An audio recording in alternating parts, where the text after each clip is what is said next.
ராமேஸ்வரம் அருகே பேருந்து மோதியதில் ஒருவர் பலியானதால் ஆத்திரமடைந்த மீனவர்கள் வன்முறையில் இறங்கினர்.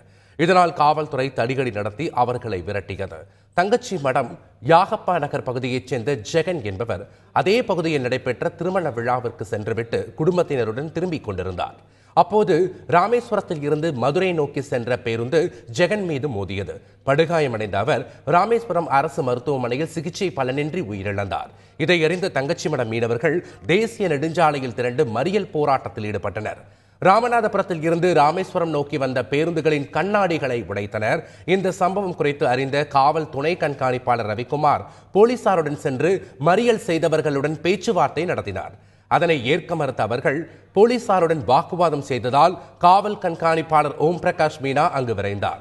அப்போது போலீசார் வாகனம் மீது போராட்டக்காரர்கள் கற்கள் வீசி தாக்கியதுடன் அரசு பேருந்துக்கு தீ வைக்க முயற்சித்தனர். இதனை அடுத்து போலீசார் தடியடி வன்முறையில் ஈடுபட்டவர்களை விரட்டினர்.